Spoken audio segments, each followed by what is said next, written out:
This is what I did the last bear market, and I came out with more conviction, stronger than ever, incredibly excited about the future. Hey Bankless Nation, happy third week of June. It is a bear market, officially a bear market. David, you feeling bearish this week? Well, I feel now that I am capitulated to the bear market, I'm like, well, do I continue to be bearish or are we done here? What's the point of being bearish? Yeah, what's the point of being bearish now? It's all the bearishness that's already happened, right? Well, that could be wrong. It could be wrong.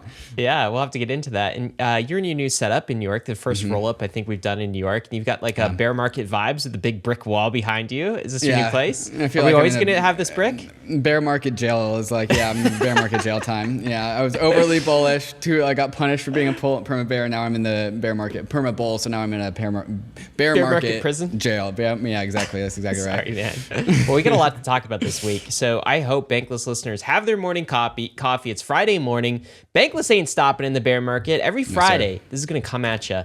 Actually, I won't be. I'll be out next week, but Dave's got it covered. All right. Every Friday, Bankless will ship a weekly roll-up, and this is yours this morning. We're going to talk about a few things. The first, David, crypto is crashing. Why? We look at the historical precedents of that. What else we got? We also got, of course, the Fed raising interest rates, which is definitely a part of the whole crypto crashing story. But also there's everything's crashing. So this is actually a first for crypto. Crypto's never crashed while also everything else crashing too. And so we're going into the details around with that. The tide is out, part 3 of the topics of the week. The tide is out and many, many people are caught swimming without swim trunks. So we're going to talk about who got caught swimming naked. And then last but not least, Ryan, take us home. Yeah, Celsius is one of the people who got caught without swim trunks. So is one of the largest hedge funds, Three Arrows Capital. We're going to talk about that story. It just came up in the last week from our last roll-up. And then CeFi is breaking all around us, but DeFi didn't. We got some hot takes at the end. So stay tuned and make sure you like and subscribe if you enjoy these episodes, of course, on YouTube, and rate and review. If you're listening to this on the podcast, go ahead and do that. You know what, David, we're going to get to Celsius in our show in a little bit, but actually our friends at Notional, they are a DeFi borrowing and lending platform. And on the topic of CeFi breaking, but DeFi didn't, guess what didn't break, David? DeFi and Notional. Notional still spitting out the yield, the fixed APY yield. So Notional is giving you 3.08% on your ETH right now, on your Ether. And you can, of course, also get USDC, DAI, or WBTC lending as well. So Notional, part of the crypto industry that's working just fine right now, giving you your yield when you want it, where you want it. So you can check that out. There's a link in the show notes, bankless.cc/notional, if you want to get some of that dependable yield. What I love about this is a fixed rate. So you can sign up for a fixed rate yield for a year. Also, there's no counterparty here. That's the problem. That's the thing that got Celsius in trouble, is went into a black box. There were all sorts of counterparties. Right. Who knows what they were doing with it? This is all on chain. This is how DeFi solves some of the problems that are lingering in CeFi. Anyway, go check that out, the link that David just mentioned. But David, we got to get into the markets, man. You ready for some Bitcoin talk? It's been a bloody week. Boy. Give it to us straight. Don't hold any punches. No, don't hold back. Well, Bitcoin lost basically $10,000 in the last week, which, I mean, if it was at the highs of like $70,000, that would be one thing, but it was at $30,000 last week, and it went down basically $10,000. It's come up from the low, so we're at $21,000 right now, but overall Bitcoin is down. You ready for this, Ryan? 30%, 30.5% in a single week. Wow. This is a bloody week. It's got to be historic in some ways, but tell us about ETH as well.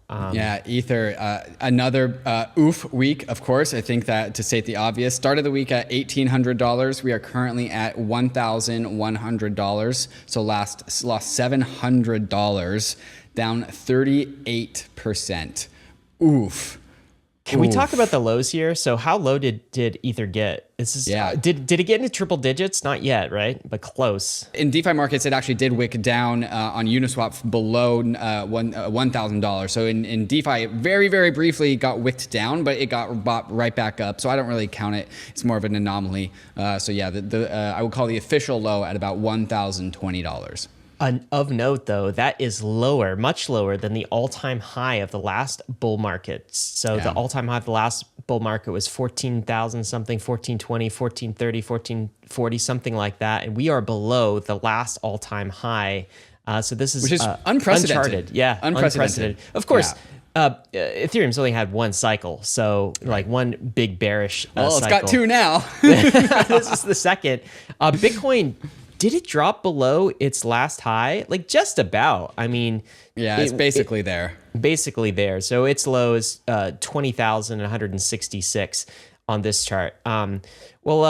This is the wick you were just mentioning on Uniswap, where we dropped into triple digits, but we're still hanging above into the quadruple digit territory for ETH. But what is the ETH Bitcoin chart telling us? Yeah, we went down from 0.059 to 0.052. Down 12%, so oof.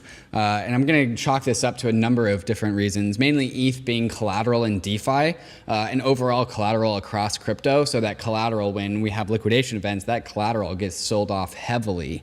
And so like 3 Hours Capital was liquidating ETH, Celsius was liquidating staked ETH, creating that incredible discount between staked ETH and ETH right now. And so just like the ETH BTC ratio just getting absolutely hammered. I'm going to add another reason to the list is you called the bottom on that ratio last week. Wait. I don't, let's not bring that up. Let's keep on going. Moving That's another on. reason we knew we were headed down. I'll call the bottom every single week. The bottom's happening bottom, right David? now. This is the absolute bottom of the ETH BTC ratio. You know what that means, guys. I'm calling the bottom again next week. All right. How about total crypto market cap? We got to be, are we below 1 trillion yet? Yes, sir, we are. We started last week at 1.3 trillion. We are down to 0.94 trillion. We lost 306 billion dollars in total crypto market cap last week. Fell out of the quadruple comma club. Look at that. I remember when we first surpassed that $1 trillion milestone, and now we are back under it. So we were retracing a lot of the gains of the past year or two. How about this? Like, how unprecedented is this drop? Can you compare this to 2018 and look at the history here? Because this felt very fast and very steep. Yeah, so look at this chart. This is the 2018 bubble to the total crypto market cap. This is an index of all crypto assets. So it peaked out at something like $80 billion. I think excluding stablecoins, although stablecoins weren't that big back then. So it peaked out at basically $800 billion, fell down to below $100 billion, like $91 billion, and it took 350 days to do that, Ryan. It basically took a whole year from peak to trough, top to bottom. It took a whole year of time. And inside that time, there were multiple like plus 40% like run-ups, like bear traps. Bull traps, because like it would go up and then people get really bullish. Like look at that run. I remember like Ether fell down from 1,400 down to 300 and then rose up to 900 and then fell back down to 300 again. And like Bitcoin did something very similar. And so like even in what was ultimately a 1 year long downtrend, there were periods of plus 20, plus 30, plus 40% price rises. We did not see that at all in this particular bear market. And in comparing this to the 2022 bear, we go down 70% in 217 days rather than 350 days. That is 40% faster. If we are calling the bottom right now, if this is the bottom, which it could be, it could also not be. But where we are right now is at 217 days versus 350 days. And right now we are down 70%, 70.6% in total crypto market cap versus where we were last time, which was, what was that percentage? 87%. So we have 17% less red than in 2018. But also 20, like we're only 40% of the time or 60% of the time. So like if you are comparing cross cycles, that could lean into like we still got a little bit more to go. Like if we went down 50%, what would that put us down to? If we went down 50% right now, that would be at 85%. And so that would start to be comparable. So like there's plenty of evidence to suggest that the bottom is not in yet, although there's also evidence to suggest that the bottom is in yet. So we'll talk about that further on in the show. I think we might, who knows what'll happen. Again, this is prognostication. We're not traders, but like I think we'll see some relief rallies. but I don't think this bear market is over. We definitely have a ways to go from my perspective. And then if you look at 2018, there was this recovery phase. So even though we bottomed in December 2018, it didn't feel like the bottom at that point in time, because then we just kind of, crabbed out and just hung at a price point. You weren't sure whether we're going to dip or not. Anyway, this could be a long one, and there could be some more pain ahead is what we're saying. But how did the gas market hold up in Ethereum? Because this is interesting. You'd think this would be a big stress test. What are we looking at here? Yeah, so the average gas price over the last week was about 38 gwei. You can see that if you scroll down a little bit, Ryan, which is kind of crazy. The gas prices by week peaked out at 32. Scroll down a little bit more, a little bit more, a little bit more, a little bit more. There we go. Total gas distribution, that green curve on the right side. 38 gwei, which is crazy. I remember during the COVID crash where Ether prices, crypto prices on Ethereum crashed like 40, 50, 60% inside of 24 hours. Gas spiked up to 300 gwei, which was unprecedented at that time. We had never seen gas prices above like 10 or something, and it went up to like 300. And we had just irregularity in the DeFi markets. We had maker vaults being liquidated for $0 collaterals, which was bad. But like the DeFi liquidations right now were totally regular, and the gas markets were totally balanced, and nothing really got out of hand. And so this is a big story that is really being discussed right now, is how efficient and regular the DeFi markets were during one of the fastest drawdowns in crypto history. It's actually pretty crazy. It's actually incredible. I think that's a theme of this episode, how well DeFi held up, how resilient it has been, and the kind of the more centralized aspects of crypto's financial market have been the things that have been stress tested. And those are the things that have been, as the tide rips out, not wearing any pants.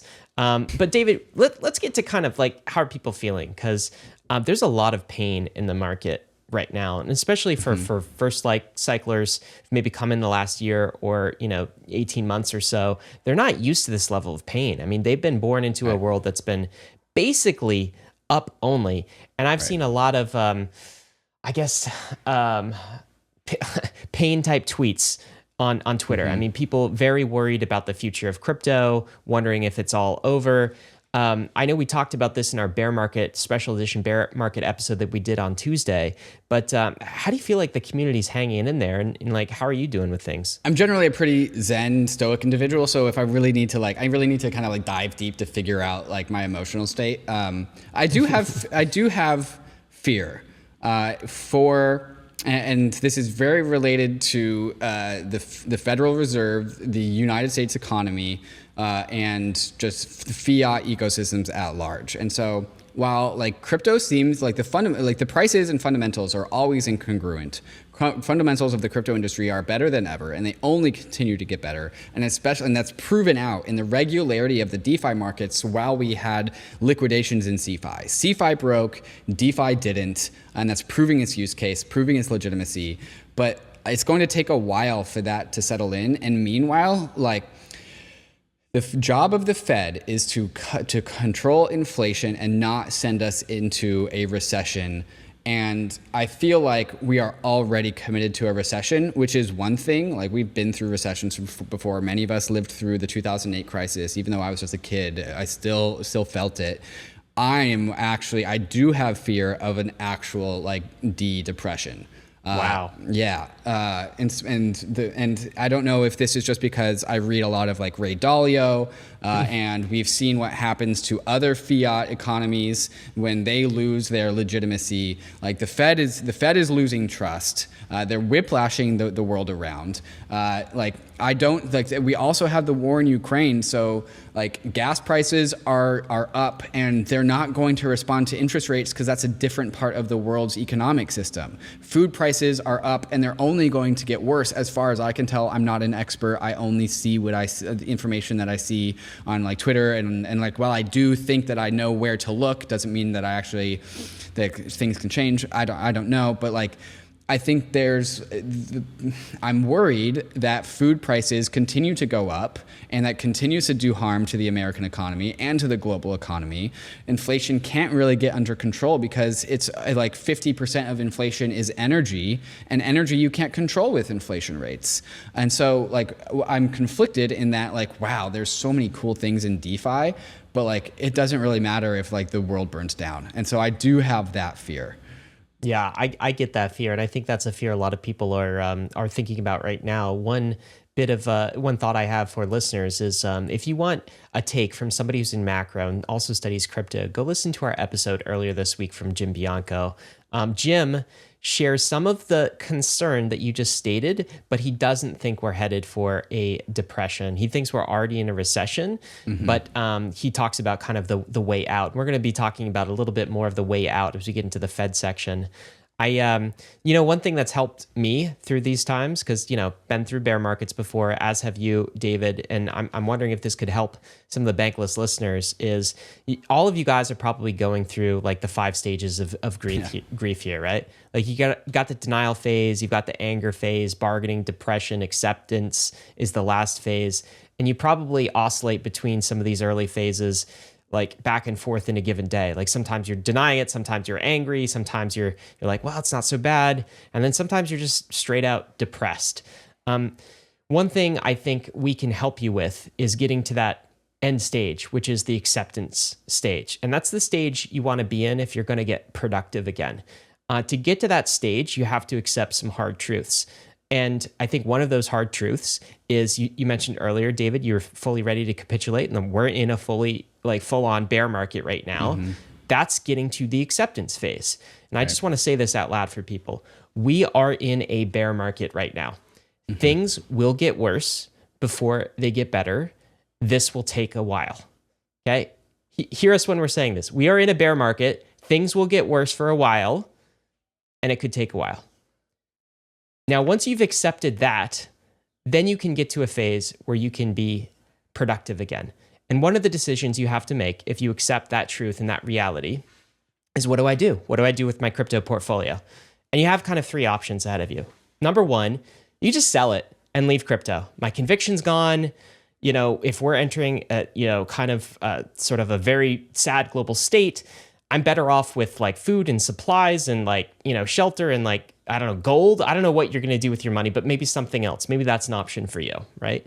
The second thing people could do is trade the pumps and the dips, right? So they see these and they're like, it's dipping. Now's the time to buy. And then they sell it, goes up another 200, 300, they sell. I think a lot of people choose to do that. The third thing you can do is just hold through the pain, all right? Of course, do the first one if you're not convicted on crypto, right? It's like, and again, I think holding through a bear market requires conviction. You can't get conviction through listening to someone like David or myself. You have to develop that on your own. So if you don't have conviction, maybe number 1 is the right option. It's not an option for me. I do have a tremendous amount of conviction in this asset class, so that's not the one I chose. But a lot of people who have conviction in the asset class, they default to 2, where David, they start like trying to trade the dips and the pumps, and they try to think they can make money on that. Right. So many people in these bear market scenarios get wrecked by that, David. If you do not know that you are a trader, then you're not a trader. Don't do it. That's what I'm saying. So I'm kind of encouraging the Bankless audience to be very careful before they start trying to trade these dips and the pumps and that sort of thing. If you're good at that game, maybe you could do it, but most people, 95% of people, should not be playing that game. And so you come to acceptance in the third option, which is just hold through the pain.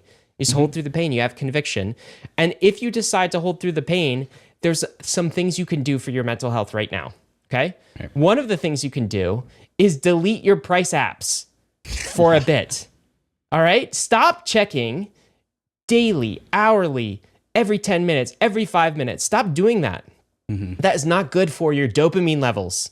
All right? It's not good for your psychological health. It's not going to help you if what you're deciding to do is holding through the pain anyway. You're not going to trade any of these moves, so why check it? Number 2, I think you can start working on yourself a bit more.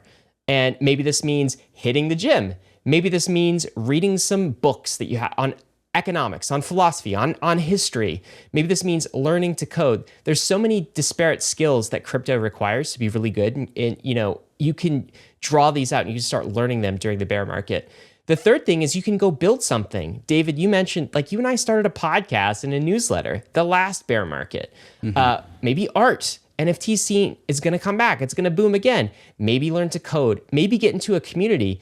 We talked about layer twos being incredible opportunities for the future. Maybe you decide to join governance in one of these layer two ecosystems. That opportunity is in front of you. It's way less crowded. There's way more signal. Go do that. Number 4, you can level up. All right. Forget price. Just learn about the new DeFi protocols. David, you put out a great alpha leak episode on Volt's protocol. How much do you know about interest rate swaps, guys? Because I don't know a ton, but I can level up through Bankless content and start to use some of these DeFi protocols. And then number 5, I think you get to a place in acceptance, you start doing these things where you're like, okay, it's not over. It's not actually over. Everyone in crypto went through this before. This is how you earn the crypto appreciation. People think you get lucky with prices of crypto going high in a bull run. You do, but you also don't. This is very much about your ability to hold through these deep, dark crypto winters. And that to me is how you get out of this. This is what I did the last bear market. And I came out with more conviction, stronger than ever, incredibly excited about the future.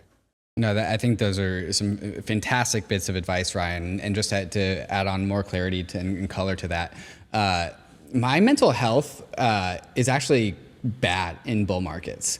Like it's like things Spencer. things are noisy. They're hard to reason about. I'm confused. I can't look away from crypto Twitter. My attention is being pulled in every single direction. And what a bear market is a bear market is a return to fundamentals. And you can apply that same lesson to your own psychology and your own personal well-being. Take this opportunity to take a step back, go touch some grass, go exercise. Because if you are exercising, it's hard to have bad mental health. There's a connection between these two things.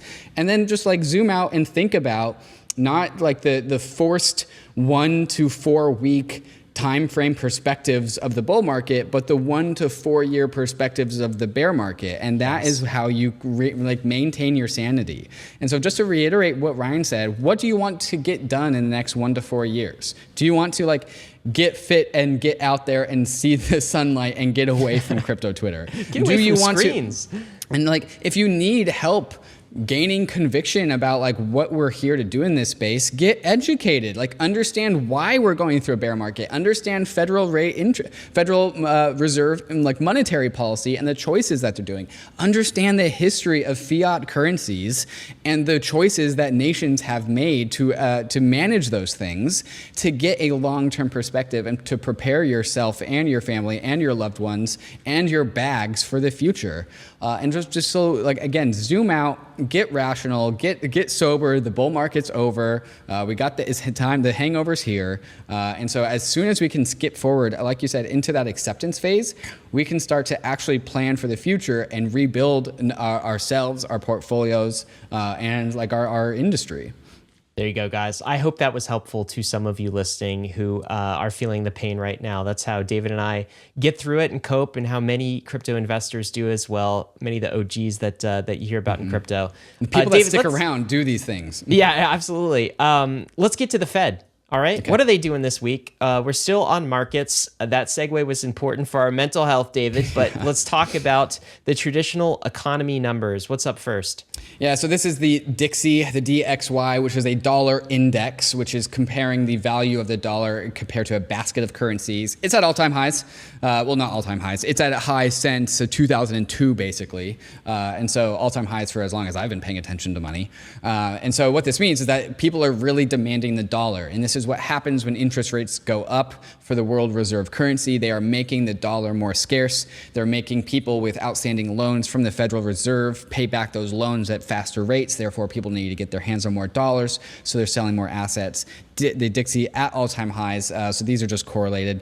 Since the world's debt is denominated in US dollars, demand for dollars is going to go up as the Fed increases interest rates. Therefore, things sell off to access dollars, and that includes the bond market. Something that's unique that happened in the last 2 weeks, Ryan, is that both the equities market and the bond market have gotten hammered, which usually those things go in inverse correlation to each other. But in this week, the last couple of weeks, they are correlated with each other, both going down, both getting hammered, because both markets are trying to get their hands on dollars. Everyone's trying to get their hands on dollars.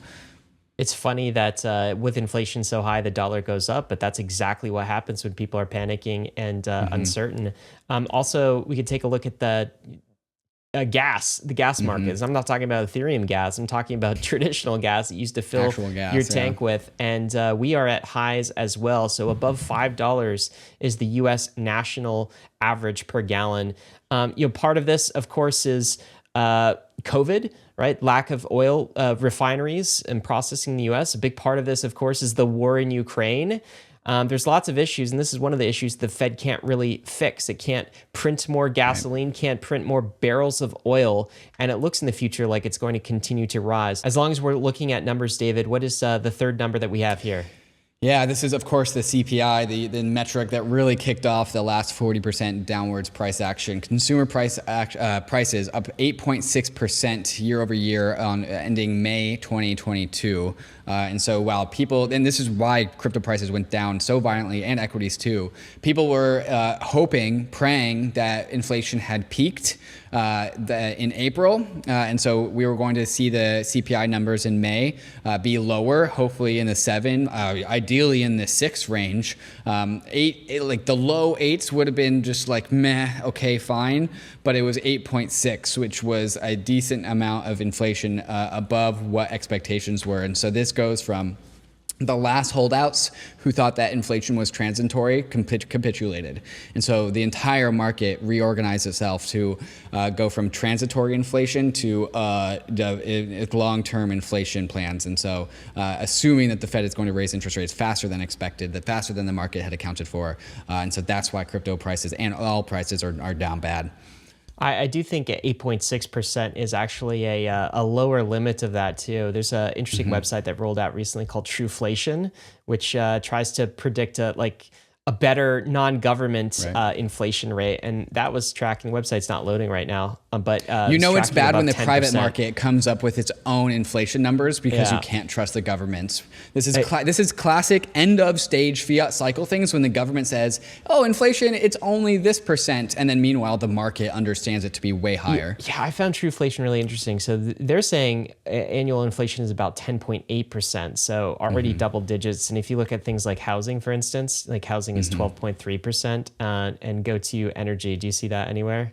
Health, transportation, it's more like 18%. So that's reflecting it by category as well. And this is interesting. Nearly 1 in 4 homeowners would have to sell if interest rates rise even more. So there are some breaking points in this economy. Right. And as we were talking with Jim Bianco, you only see those breaking points and those fracture lines when the market is in stress and in turmoil. So we're not sure where the next shoe it's going to drop in the traditional economy, but we have some glimpses of things. David, all of this, of course, the Fed has to respond in some way. And you were talking about what the Fed response is going to be. They just announced yesterday that they were going to raise interest rates by 0.75%. And this is the biggest increase since 1994. They've not done this high of a raise since 1994. People are projecting interest rates of 3.4% by the end of the year. The next time the Fed meets, likely in May, it's projected that they'll increase by another 0.75%, maybe a 1%. That seems to be what they're indicating at this point in time. But there's a problem here in that, like, the Fed, their plan to fix inflation, they only have one tool in their tool belt, and that is to raise rates or do quantitative tightening. And the Fed has made it clear that they have no impact on demand. They have no impact on supply, but they only have impact on demand. So they're basically beating us all down, making us feel like we're in a recession and actually triggering a recession in order to decrease demand for products. And the hope is that that will tamp down inflation. So if you're an asset owner, your assets go down. If you have no assets, you're kind of living paycheck to paycheck, you might lose your job. That's what a recession is. And the sign of reversal, like when will all of this reverse? I don't think it will reverse, and this is what we talked about with Jim Bianco, until we see the first signs of inflation actually reversing.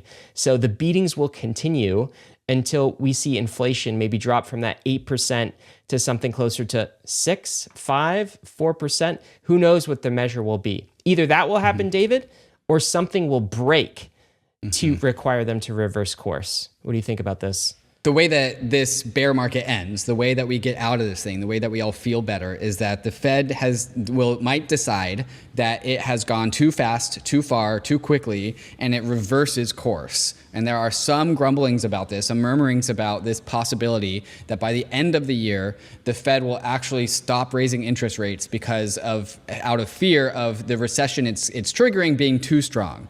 Because if you kill demand too fast, you kill people's jobs, and then that can spiral out of control, and that can be even harder to get out of. And so, the Fed is trying to weave this needle, to thread this needle by reducing inflation, but not triggering a recession. And Ryan, again, the window might not be open, and so the Fed just has to pick.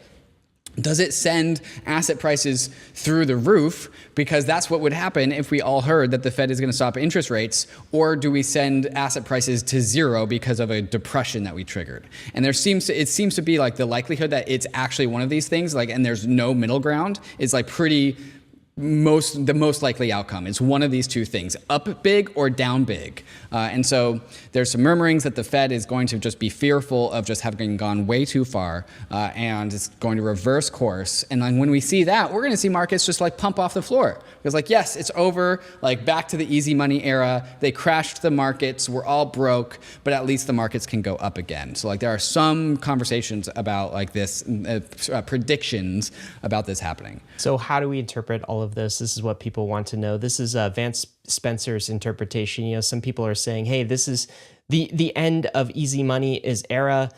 Fed interest rates are going to rise. The last 30 years of low interest rates, we'll never see that again. But Vance has a contrary take. What is his take here? Vance says, have seen a common take from VC investors that the era of low interest rates is over.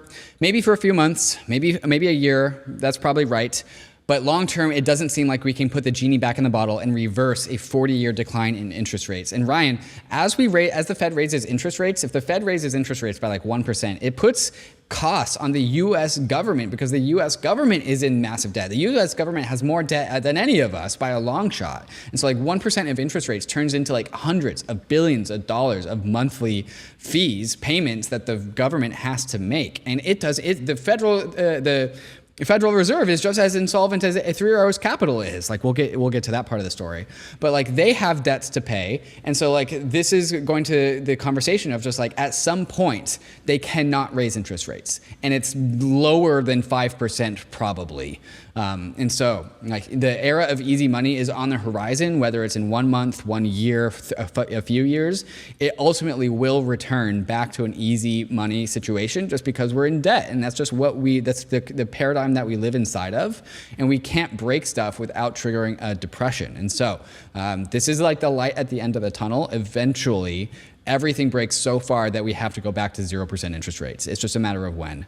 Yeah, I think that's probably true because it's not in the Fed's interest or the U.S. government's interest to actually break things and send the world or the economy into another recession. So, or depression. And so if that's the case, then you got to imagine this will stop at some point in time. When will it stop? Not sure, but there could be tremendous buying opportunities here. One thing that's interesting is, do you know Wells Fargo and Ethereum are the exact same market cap? That's real ridiculous. Close right now. Both of them are worth $146 billion. So as an investor, if you were deciding to invest is where do I put this dollar? And I have the world's assets choice. I can put it in bonds, I could put it in stock. You could put it in Wells Fargo or you could put it at ETH, and you're buying those things at the same price right now. I think it's a total gift to be able to buy the future, things like Ethereum, at a low price point right now, at lower than the price of Wells Fargo, the same price of Wells Fargo stock. And some people don't like these comparisons of because Wells Fargo is a bank and Ethereum is a whole monetary system. Look, they're both assets. I know apples and oranges, but both are fruit. I think you can compare them. And the question is, coming out of this, where will people want to put their money? Will they put it in the old traditional banking system, or will they put it in this new economy, this new financial system in Ethereum? And I know which bet I'm going to take personally, but again, you got to develop your own conviction for this. David, we got some other things to explore that's coming in the next section, but Spencer Noon kind of teases that for us. What's he saying here? Yeah, Spencer says it's becoming increasingly clear that one, the ETH move from $1,800 to $1,000 was the result of large forced sellers, and two, the majority of forced selling is behind us. Cautiously optimistic that we found a local bottom. I heard a cool take, interestingly, recently, Ryan, that if 2017, the ICO mania, was crypto's .com bubble, 2022 was the 2008 housing crisis. And what that means is that the .com bubble was a bunch of like internet promises, which is what the ICO mania was. And the 2018 crisis, the 2008 housing crisis happened because of an over-leveraged, low money, easy money monetary policy, and then and people just kept on cascading because they were leverage on leverage on leverage, which I think we're about to see, Ryan, is exactly the case on many, many of the crypto participants in the market. So that is the topics that are coming up next. CeFi insolvency, the 3 Arrows Capital caught swimming with no shorts, and also layoff season as well. So some bear market topics coming up next, right after we get through some of these fantastic sponsors that make the show possible. Rocket Pool is your friendly, decentralized Ethereum staking protocol. You can stake your ETH with Rocket Pool and get our ETH in return, allowing you to stake your ETH and use it in DeFi at the same time. You can get 4% on your ETH by staking it with Rocket Pool, but you can get even more by running a node. Rocket Pool is the only staking provider that allows anyone to permissionlessly join their network of validating nodes. Running a Rocket Pool node is easier to set up than running a solo node, and you only need 16 ETH to get started. Why would you do this? You get an extra 15% staking commission on the pooled ETH, so your APY is boosted. So if you're bullish ETH staking, you can increase your APY and get some extra tokens by adding your node to the decentralized Rocket Pool network, which currently has over 1,000 independent validators. It's yield farming, but with Ethereum nodes. You can get started at rocketpool.net and also join the Rocket Pool community in their Discord. You can find me hanging out there sometimes in the chat, so I'll see you there. AAVE is the leading decentralized liquidity protocol, and now AAVE v3 is here. AAVE v3 has powerful new features to enable you to get the most out of DeFi, including isolation mode, which allows for many more markets to be launched with more exotic collateral types, and also efficiency mode, which allows for higher loan-to-value ratios, and of course, portals, allowing users to port their AAVE position across all of the networks that AAVE operates on, like Polygon, Phantom, Avalanche, Arbitrum, Optimism, and Harmony. The beautiful thing about AAVE is that it's completely open source, decentralized, and governed by its community, enabling a truly bankless future for us all. To get your first crypto collateralized loan, get started at aave.com. That's AAVE.com. And also check out the AAVE protocol governance forums to see what more than 100,000 DAO members are all raving about at governance.aave.com. Hey guys, we are back with our main event news items. The first is about Celsius. So Celsius is a centralized lending and borrowing platform. And they announced this week in a shock to the market that they were pausing all withdrawals. And so users could deposit funds into Celsius and receive interest as a result of that. They could also borrow from Celsius, accomplished what many of the DeFi protocols do, only in a black box centralized model where you're not really sure how Celsius is generating that interest. You just know you're getting some interest back. It's kind of a black box for you. Well, they just notified the entire world that they were pausing withdrawals. And so this is an indication of insolvency, that they can't actually honor all the depositors' commitment. And this, of course, sent the crypto world in a tizzy. One tweet from Bankless HQ that I think is right on is, if they can freeze withdrawals, it's a bank. If they can freeze withdrawals, it's a bank. And so Celsius looking a lot like a bank right now. And of course, the bankless position has been any centralized lending and borrowing platform is actually a lot like a bank. But David, could you break down actually what happened here? What are some of the details of what Celsius is doing with the money, and why can't they honor the withdrawals right now? So some details out of Coinmetrics, which has put out a great metrics on-chain database newsletter. They say as of May 17th, Celsius controls over $11 billion of crypto with at least 1,500 or 150,000 Bitcoins. Sorry, I'm not used to that large number of Bitcoins inside of their like AUM, inside of the assets that they hold. They also have outstanding DeFi DeFi positions. So Celsius is an active depositor of users' funds into DeFi protocols, and they've also suffered some losses from hacks, right? So last December, Celsius admitted to losses of a hack of the Badger DAO DeFi protocol when Badger DAO was hacked. So they have losses that they used customer funds for, which they have to make up. And so users don't even know if their funds were lost. It's because it's an aggregated pool of all users' funds, and so whatever funds was in Badger was lost. And so that stuff like that starts to chip away at the solvency of Celsius. Celsius also controls the largest vault of wrapped Bitcoin inside of MakerDAO. So as of June 13th, Celsius's Maker Vault held 24,000 wrapped Bitcoin worth about $500 million. As Bitcoin price fell below $25,000, Celsius Maker's Vault quickly approached its liquidation price of $22.5 thousand. And so Bitcoin price $25,000. If it went down $2,500 more, the vault's collateralization ratio would reach the low ratio of 155%. For those that don't know, MakerDAO vaults get liquidated at 150%. So with just a few percentage more moves to the downside, all of Celsius's, not all of it, but a very large chunk of their Bitcoin would have been liquidated. On Monday morning, June 13th, the vault was topped up with an additional 4,000 wrapped Bitcoin, sending the new implied liquidation price down to $18,000 Bitcoin and a new collateralization ratio up to $185,000. As Bitcoin fell to $21,000 Monday night, Celsius added an additional 2K wrapped Bitcoin to the vault, lowering the liquidation price to $17,000.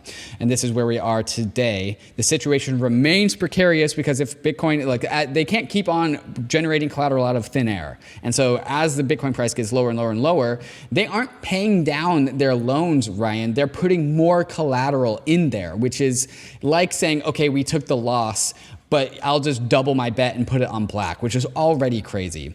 But that is only one half of the story. The other half of the story is staked ETH. Celsius is also a large holder of Lido's staked ETH. June 13th, Celsius held 445,000 staked ETH, $500 million. But there's less liquidity for staked ETH than there is on ETH on decentralized exchanges. So there's only so much staked ETH that you can swap for Ether to allow for users to withdraw their assets. And so since the staked ETH/ETH peg has started to slip, staked ETH has started to trade at a discount. Many people are facing insolvency issues, and so they are liquidating their staked ETH to get Ether back to pay down their debts, Celsius being one of them. And so there isn't sufficient transparency to make authoritative claims about the solvency of Celsius, and an unwind of this proportion would, if Celsius had to unwind further, would certainly impact all of crypto markets. And so, like we've seen before, if there was indeed a Celsius allowed users to withdraw, there would likely be a run on the bank because users want to get their funds out before others. And so that's why Celsius had to halt withdrawals. Basically, they are on the brink, Ryan, and if prices go down too much more, they would face just trigger a significant liquidation event, which might trigger further liquidation events, which is pretty damn scary. The scariest thing about this, Ryan, is that basically Celsius is like a yield farming, a centralized yield farming app. So you deposit your money into Celsius, and then they go and farm DeFi with it, which is the same thing as a bank. You put your dollars in Wells Fargo, and Wells Fargo gets yield out in CeFi with it, and then they pocket that yield and give you a little bit of difference. What Celsius is doing is they are leveraged yield farming. So they are juicing up the yields in order to attract deposits, and then they are engaging in very risky yield farming behavior in DeFi, which works great on the way up. And it's why Celsius has attracted billions of dollars of users' deposits, but it doesn't work so great on the way down, especially as yields come down.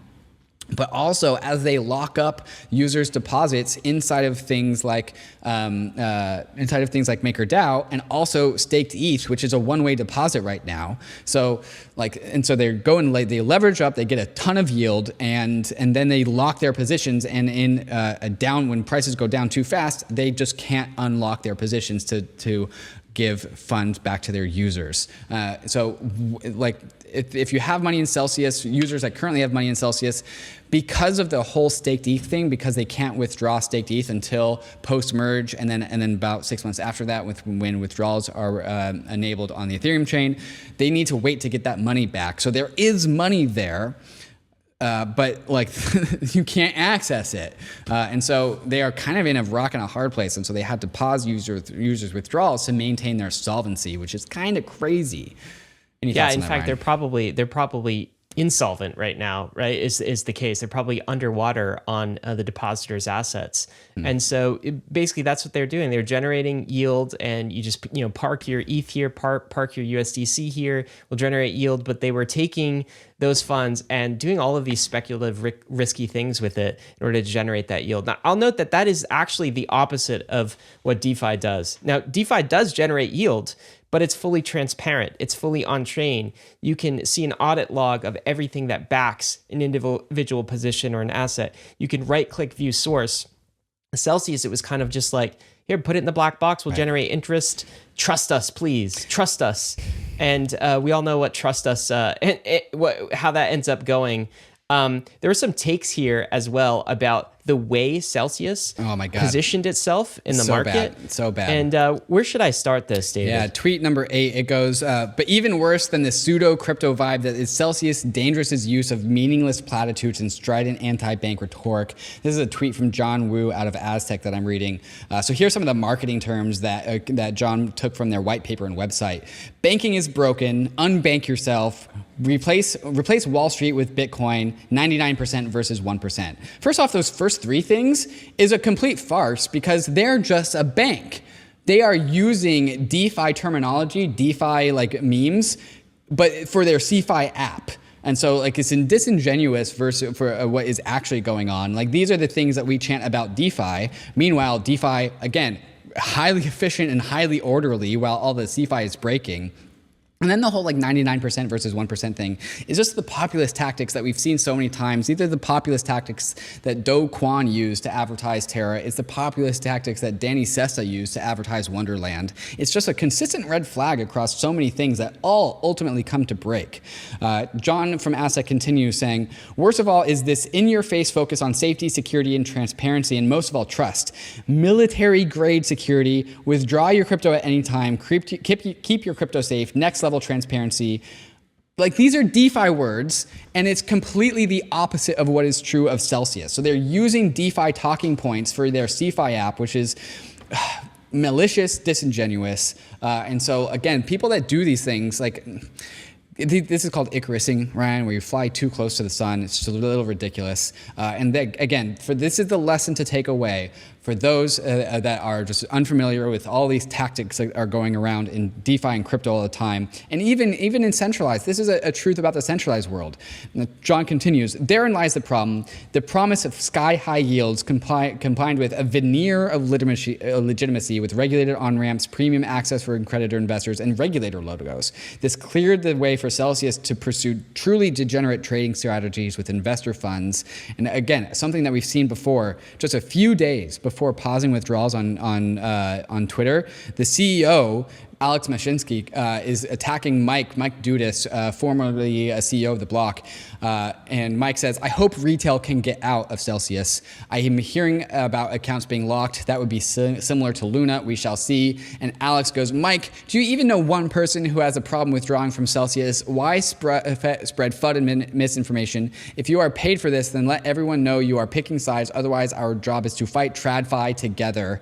And then, ironically, 2 days later, everyone had a problem withdrawing from Celsius because it was actually TradFi in DeFi's clothing.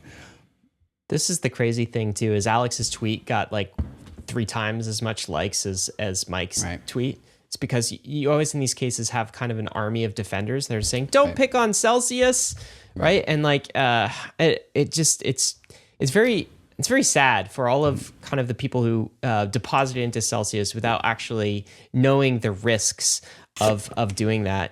I do think that, it's, a fun fact, Ryan, I've been attacked by the Celsius trolls. It hasn't happened in a while. Yeah. It was like back in 2019, 2020, maybe early 2021. But like they were like, oh, have Alex Mashinsky. He's like super into DeFi. And I would go and look at Celsius like, this isn't DeFi. And so like Celsius had Celsius armies. Yeah. It's crazy. Yes, I agree, and that's always a red flag. It's like in the future. I mean, it's kind of feel like we've called it every time. Every time there's a red flag community, it's just like it turns out like this, and it's just all happening all at once these days. The thing of it is, I'm not against centralized lending and borrowing No, not at all. companies either, right? Like I'm not also. Like, I know this show is called Bankless. I'm also not against banks. I do think DeFi is better. But if you are depositing into a bank, into a Celsius or a BlockFi or a Nexo or anything else, you have to be aware of the risks. And just so happened, like, I don't think that this is going to happen to the BlockFis and the Nexos of the world. We don't really know, to be honest. It just it just depends on how they manage the assets that you've deposited with them. And clearly, like Celsius and the Alex and his team were taking, like, he was more degen with his depositors' money than I am with my degen portfolio that I have, my little side pocket where I'm playing around. Like, just taking extreme crazy risks that I don't understand why anyone would take with depositors' funds to generate interest. I don't think the BlockFis of the world and the Nexos are doing this, but the point is we don't really know. That's the point. With DeFi, you know it's transparent, it's on-chain, you can see what the risks are. That's why we're advocates of DeFi. Also, like, you know, centralized lending has a place, certainly, but I think we deserve more transparency and probably, and this might be unpopular with some, more regulation on the central, because if there is centralized trusted third parties, we need some transparency. And if they won't provide it on their own as part of the free market, right? We need the regulators to step in, right? This is a place for, but what I'm worried about, of course, is, as always, is, you know, this all gets swept under. I saw some forums on Reddit and such, when people are saying, oh, all the DeFi advocates, look what just happened to Celsius. I'm like, that wasn't DeFi. Stop. Don't get me wrong. We get hacked. There are bridge attacks. There are like multi-sig problems, but like not this one though. Not this one. All right. And transparency is not a problem with DeFi constructed decentralized finance. All right. We've got that one locked down. So anyway, how does this resolve? It's a sad story right now. I don't think it's the end for if you are a depositor in Celsius and you have your funds in, just stay tuned. All right. I don't think this is a Terra situation where, you know, everything's gone to zero and you lose everything. I'm sure they are underwater, probably at some degree with their collateral, but some of these assets are like staked and just being held. And you can't withdraw it, but because it's staked inside of ETH and withdrawals aren't enabled on the beacon chain yet. I do expect depositors to get at least some of their money back, maybe the vast majority of it, maybe 80 to 90%. This is a hope that I have, but the proceedings are going to, like, it's probably going to go to bankruptcy court or somebody could step in. And it appears like Nexo is another centralized lending company that's actually stepped in and offered to buy Celsius. So that might come about too. Anyway, hope is not lost. Not by Celsius, but by Celsius's distressed assets. So take their illiquid assets off their hands and give them liquid assets so they can resume deposits. Which, again, like some people, like yield farming is scary. Some people don't have enough money to pay for gas prices. There's a place for CeFi lending, and there are good CeFi lenders and there are bad CeFi lenders. And after crypto has an 80% drawdown and Nexo has the capital to buy out Celsius distressed assets, I think you can tell which one is the responsible centralized DeFi app here that has the funds to back up their users' deposits. So pretty Chad move by Nexo. It would be interesting if Celsius basically does like bent the knee and is like, okay, competitor, here is our assets at a steep discount because you were responsible with your funds. Do you know another fun fact, David? Yeah, I'm ready for it. I have a little bit of funds in Celsius. No way. Yeah. So as part of the, like, just a very little, right? So as part of, you know, the Bankless journey, going like talking about centralized protocols and all of these things, reviewing BlockFi and Nexo, I have a little bit of funds in all of them where I've just kind of parked it to test it. And like, you got to see which one fails first. Things. I guess. So I don't know if I'm getting my ETH back, Alex and Nexo, Celsius. well done. Nexo's the winner.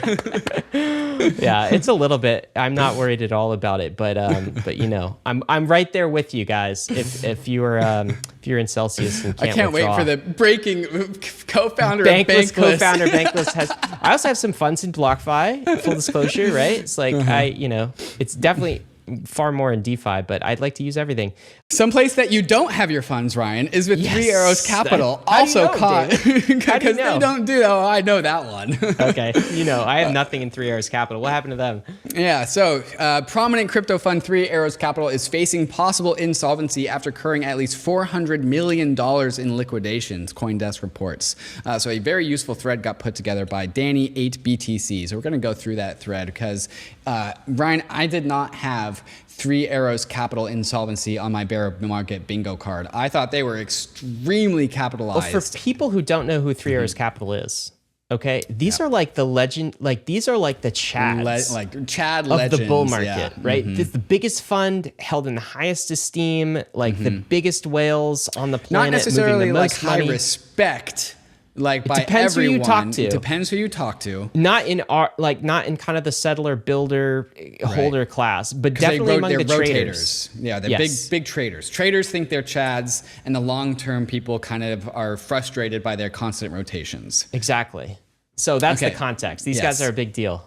So Danny APTC, he puts a thread together and he goes, here's what happened between Three Arrows Capital and what we know so far. From November 2020, we entered, and so this is an individual that has a relationship with Three Arrows Capital. From November 2020, we entered an agreement with Three Arrows Capital in which we would pay them a fee to use to use their trading accounts. As a delta neutral market maker in the crypto markets, we are very sensitive to trading fees. When you're trading at 9 figures USD per day, even a 1 BIP on $100 million is $10,000. If you're doing that every single day, it adds up very quickly. So our agreement with them was we withdraw whenever we want. 100% of the P&L belongs to us. They are to never move our funds out without permission because it increases the risk of our positions getting liquidated. And in return, we pay them fees for their service. This was a mutually beneficial relationship over a year and a half. We have known them since 2018, thought they were competent, and didn't think that they would be degen enough to lose billions and not employ basic risk management. You hear that? Oof. On June 12th, with the market dropping and needing some funds from the account for our positions on other exchanges, we asked for a withdrawal from the ops team, which was honored, the operations team, which was honored. On June 13th, with the continuation of the drop, we asked for a bigger withdrawal. There was no reply, but we didn't think much of it at the time. After a while, the market stabilized, so we just no longer needed the funds. We thought maybe they were just busy. Turns out they were just busy. Fast forward to, well, not just busy. They were busy, very, very busy. Fast forward to 24 hours ago. This came out a couple days ago, or yesterday, actually. Our fund's monitoring script noticed that $1 million was missing from our accounts with them. We reached out to Kyle Davies, one of the two co-founders of Three Arrows Capital, and the operations team on Telegram about the missing funds. No replies. We tried calling them. They were online because you can see the little green dot in Telegram, but they did not pick up. Then our traders noticed that there were a few rumors circulating on Twitter about speculating on Three Arrows Capital insolvency. Since we were directly involved, we felt the need to tell the world about what had occurred and gauge the extent of the Three Arrows Capital contagion. A lot of people have reached out about what they know, many of whom have direct relationships with Three Arrows Capital as well. What we learned is that they were leveraged long everywhere and were getting margin called. Instead of answering the margin calls, they ghosted everyone. The platforms had no choice but to liquidate their positions, causing the markets to dump further. However, they still have assets on a number of platforms. You know who you are in parentheses. We call for you to freeze their assets so that Three Arrows Capital, to those that Three Arrows Capital owes money, can be paid back in the future after legal proceedings. For what it's worth, for the most part, they aren't speculating with clients' money like Celsius was. Maybe a thread another day about our dealings with them in 2019. Oh, God. However, they did use our funds, $1 million, to answer their margin calls. So Three Arrows Capital used this trading firm's funds to answer their margin calls. Losing a bet is one thing, but at least being honorable and not dragging others into your bets who have nothing to do with it is another. Certainly don't ghost on everyone since potentially they could have helped you. Oof. Oof. And then, of course, Su Zhu from Three Arrows Capital put out a single tweet. After people notice their complete silence on Twitter, which is generally silence on Twitter is the sign of somebody's got their tail between their legs, Su Zhu tweets out, "We are in the process of communicating with relevant parties and are fully committed to working this out." No context about like that, so assuming that other people know the context. The people who are working with Three Arrows Capital totally knows the context, and so Confirmed 3 Arrows Capital down, probably the baddest out of anyone at the point. At the peak of the market, Ryan, no one really knows this number for verified fact, but the highest number I've heard is that at the peak of the market, when 3 Arrows Capital was up the most, they had $18 billion. Wow. So they are closer to like maybe below $500 million at this point in time. So imagine losing like almost $18 billion, dude. Really? Like some of these numbers are speculation. We're not entirely sure, but like these definitely the order of magnitude for sure. What's crazy about the story here, David, is so we've seen an algo stablecoin, a degen algo stablecoin, kind of backed by nothing, just meme potential die. We saw Celsius, which is basically gambling client deposits on degen DeFi yield activities. We saw that die, and we see 3 Arrows Capital likely insolvent due to leverage, due to margin. Right? It just seems like this bear market and this, back to Spencer Noon's tweet, and this cascade of liquidations that we've seen and this very harsh dip has been caused by like things that are preventable. Like you don't have to go build a $15 billion algo stablecoin that's backed by nothing, just memes and promises. You don't have to take out margin the way 3 Arrows Capital did. You don't have to go degen on a depositor's funds in order to juice your yields. That's called being greedy. That's called being irresponsible. That's called being like diving into the risk pool all the way to the bottom. Like it's not like what's happening is some of these companies, these firms are just living with the consequences of this. Now, I think like Celsius and Terra are probably the most egregious because retail gets caught left holding the bag. I'm talking about people who should didn't know better. And they should have, and they learned a very harsh lesson through this exercise. The people that regulators protect. Right. This is a take from Robert Leshner. I'll read this out. He's a DeFi founder of Compound, of course, a DeFi protocol. I became a DeFi founder in order to create a more transparent, autonomous, and safer financial system. Watching the implosion of UST, Celsius, 3 Arrows Capital, and more, all of which are opaque and trust-based, reaffirms the need for decentralized finance more than ever. He bolded that. Decentralized finance more than ever. And this is back to the theme of the episode, David, is like CeFi down bad, DeFi holding up. Just fine. The protocols, I mean, sure, the tokens are down bad too, but the protocols are healthy and fine and collecting a ton of fees. Yeah. So again, CeFi liquidated, DeFi orderly and efficient. This was a great meme. I'm pretty sure you put this one together, Ryan. This is the Reaper coming to knock on the door meme, where it's got 3 doors. It's already opened up, and there's just blood flowing out. The first one was Luna. The second one was Celsius. The third is 3 Arrows Capital. The next on the door that the Reaper's knocking on right now is Tron. And the caption is, "Don't answer the door, Justin," Justin, son of Tron. And the reason why I'm pretty sure you put Tron here on the door, Ryan, is because Tron is copying the algo stablecoin model of Luna. Yes. Which is ridiculous because it went to zero. Just like a couple weeks before Luna imploded, and Justin Sun and Tron decided to duplicate it to pump the price of Tron, right? Some people were mad at this meme from Bankless, but we decided not to take it down because they were mad. They said it's a great tweet. They said it was insensitive, okay? You know what's insensitive, though? When people like Luna, like Do Kwon, like Celsius, like 3 Arrows Capital took ludicrous risks with investors' money because they were short-term and greedy. That's ludicrous. Not this meme. We're just trying to warn people about this, the risks of centralization, the trade-offs that you're making when you deposit it into black boxes that you don't fully understand. I think it's a good lesson for the crypto space, but there might be some other shoes to drop before we're done. And this is my final tweet on this subject, I guess, or final thought on it is a bunch of people got dumb and greedy during the bear market, the bull market, and are being liquidated now. This isn't the end of crypto. This is how crypto gets healthy, okay?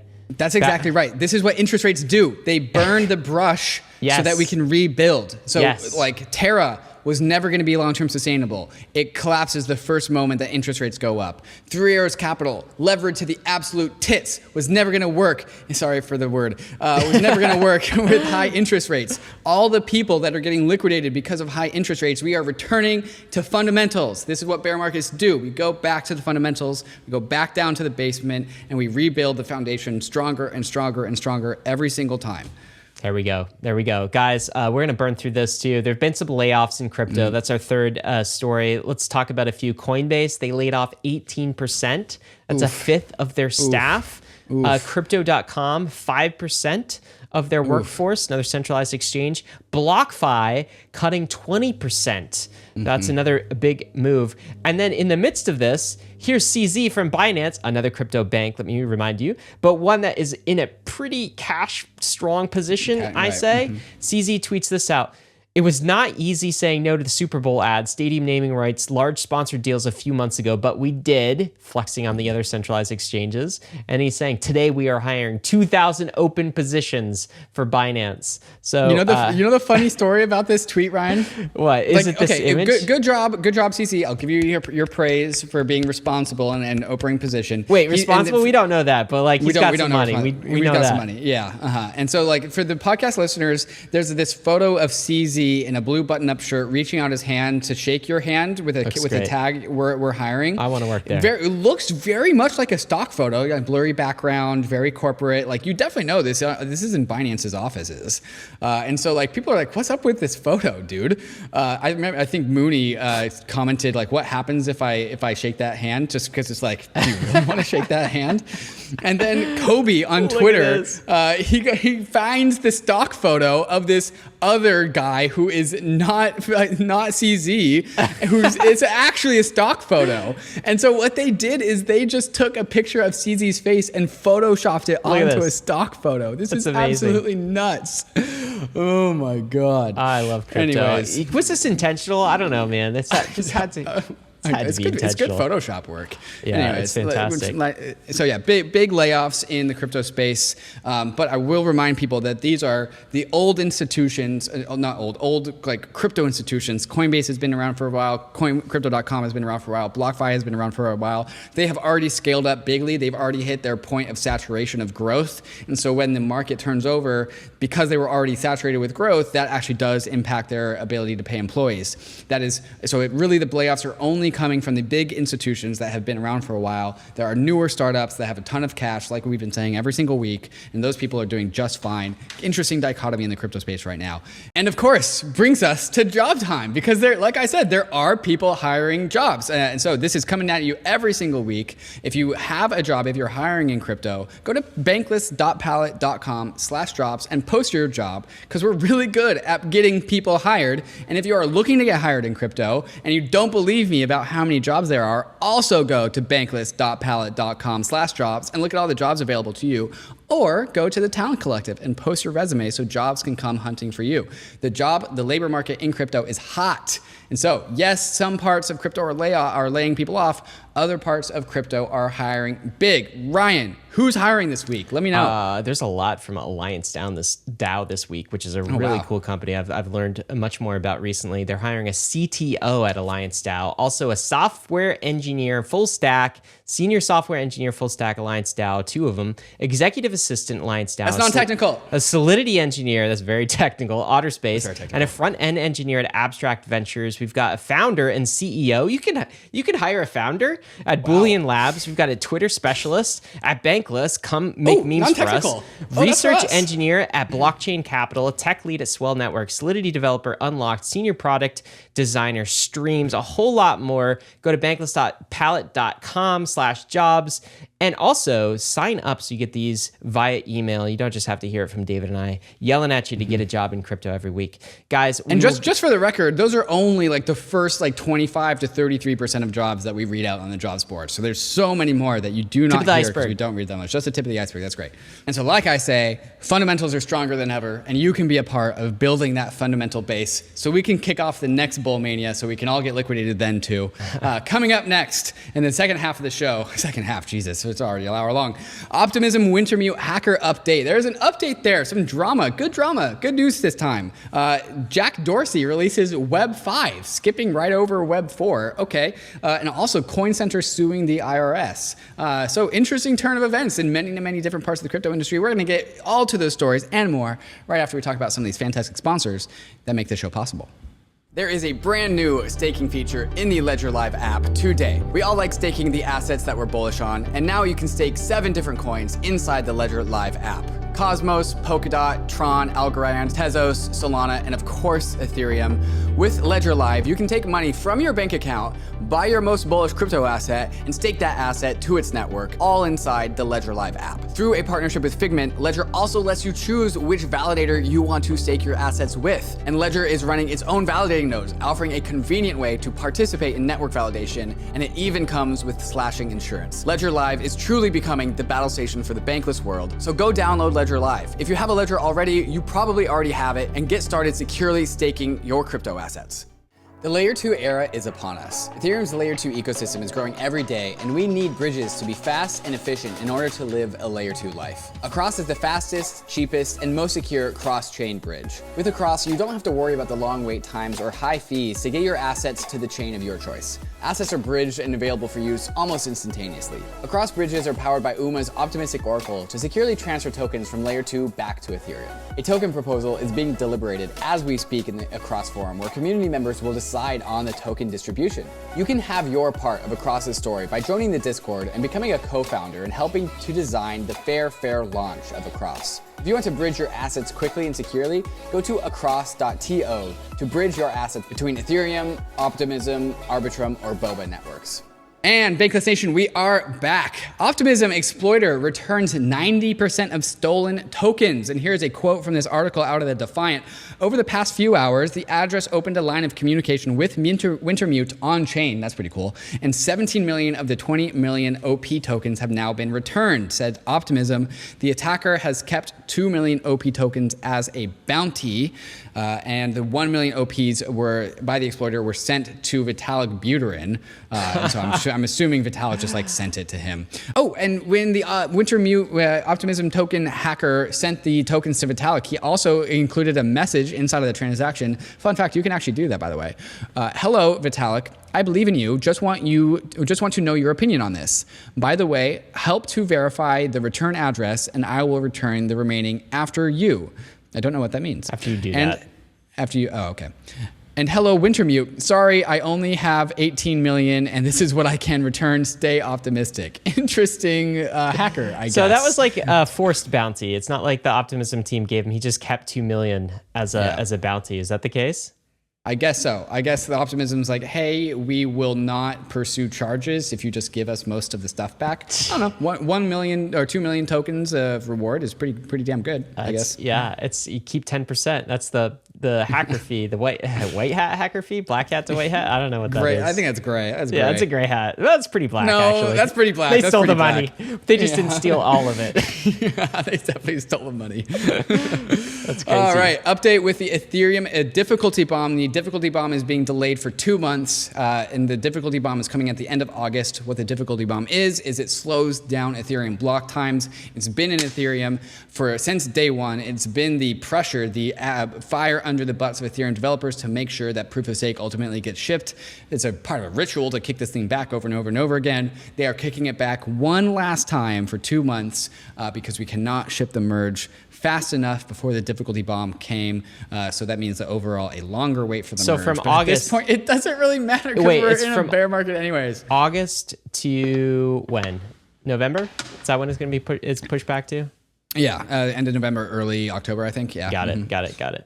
Yeah, I guess that will have some bearing, but probably no bearing really. And what's this other thing? Maker adding our ETH as collateral. It's a decision. Yeah. This is really cool. So our ETH from Rocket Pool. Rocket Pool's liquid staked ETH. So when you deposit your Ether into Rocket Pool, you'll get our ETH back in return. Same thing with staked ETH out of Lido. But Rocket Pool, and the difference between Lido and Rocket Pool is that you can also add your own node to the Rocket Pool network, which is the difference from Lido. There is a vote to add our ETH as a collateral type in MakerDAO, allowing you to deposit our ETH into MakerDAO and borrow DAI against it.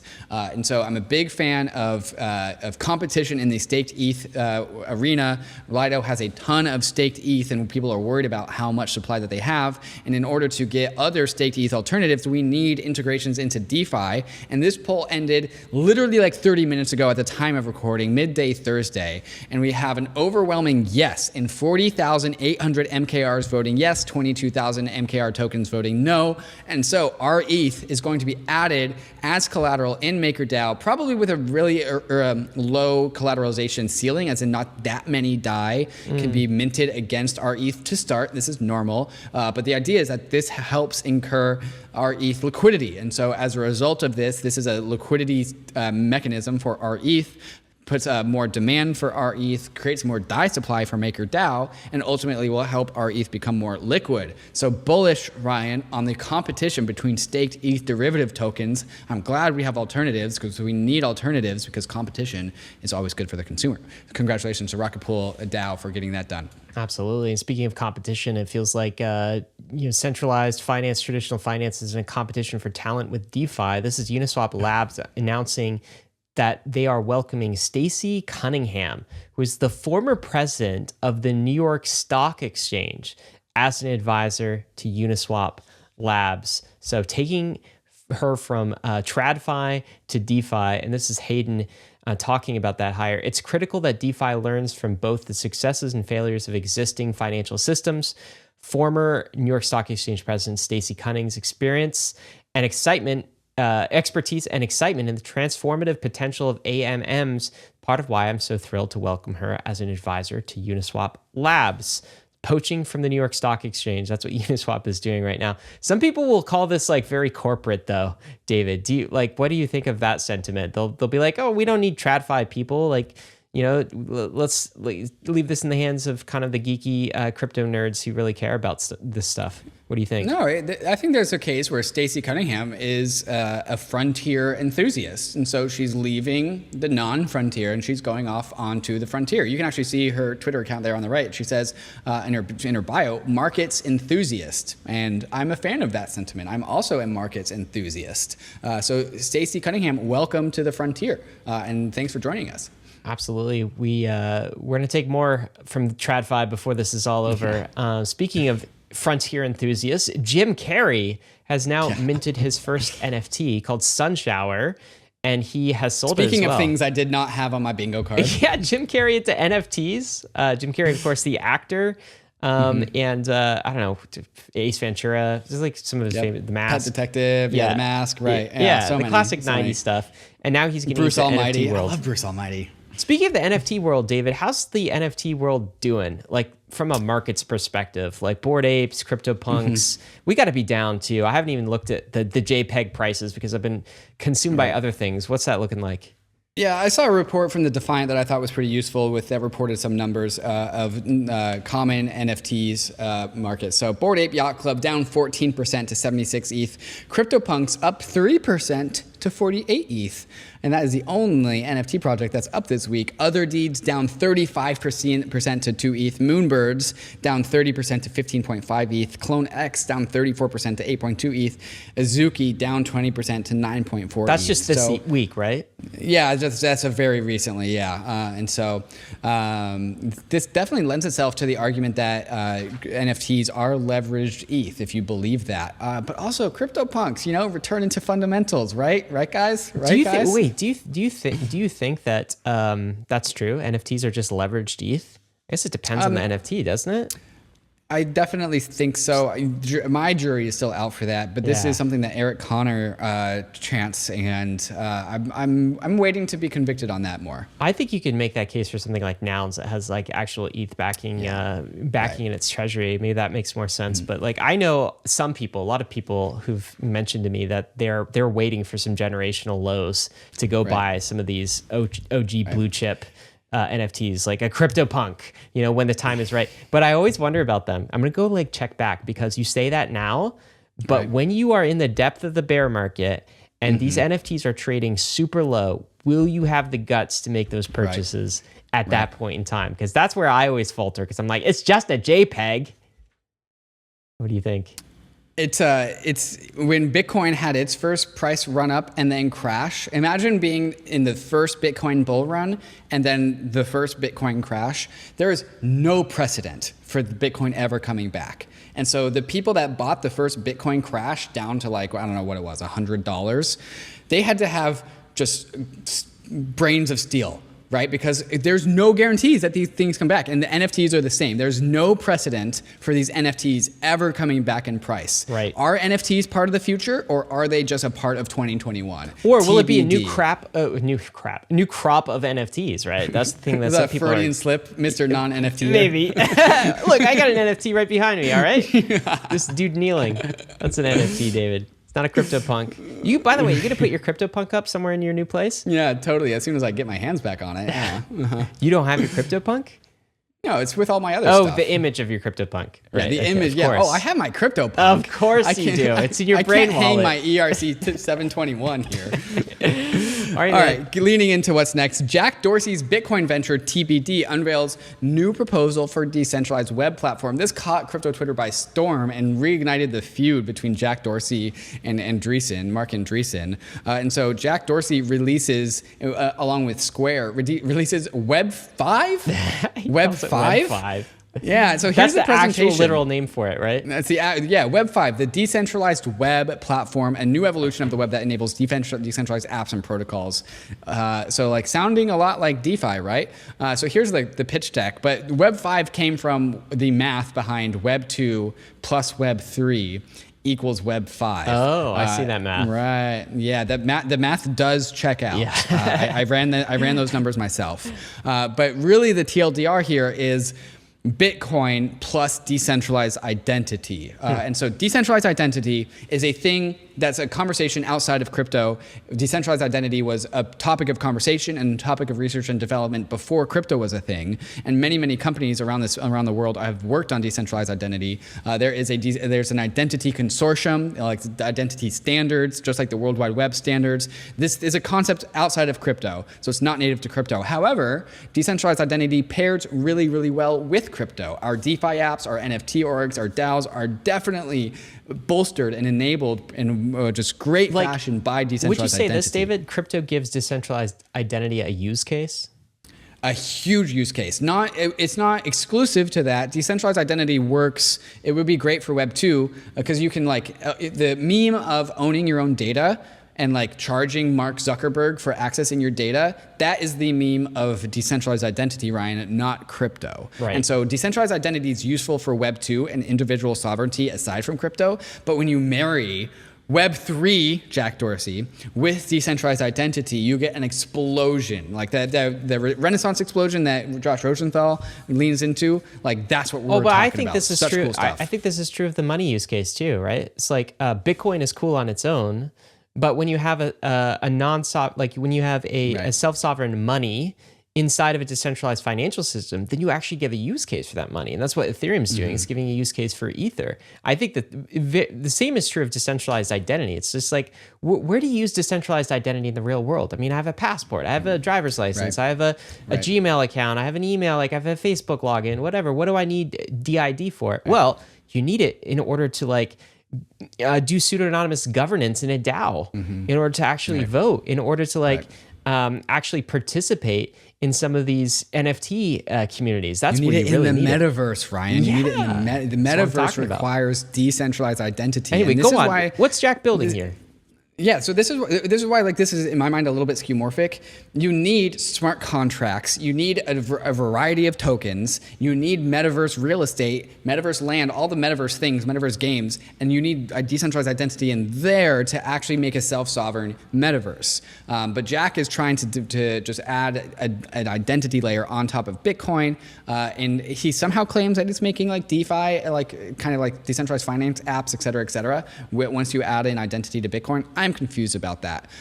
But with DIDs, decentralized identifiers, and verifiable credentials, which are terms you might have heard from our recent show with Evan McMullen and Vitalik Buterin, if you want to go down that rabbit hole, they are applying these things to Bitcoin and the Bitcoin blockchain just to create a world of self-sovereign identity on a Bitcoin standard, which is confusing to me, although it is the appropriate use of DIDs and VCs. Yeah. Again, not venture capitalists, verifiable credentials, but then it's injecting it into the Bitcoin blockchain, which is where I get confused. Yeah, I kind of like it. I like the concept of having a self-sovereign identity. Now, whether it takes off, do you have the use cases to actually support it or not? jury's still out, but I like that they're pursuing this. The weird thing about it is kind of the wrapping of the whole thing, which is very anti Web3 and very, I would say, like it's wrapped in this like almost Bitcoin maximalist, like all we need is the Bitcoin chain for everything sort of persona, which is just like doesn't make sense to me. And there was this back and forth that you mentioned between Mark Andreessen, who came on the Bankless podcast recently, made the case for Web3, and Jack Dorsey. He says, this is Mark Andreessen. Wait, what happened to Web 4? We skipped right to Web 5, right?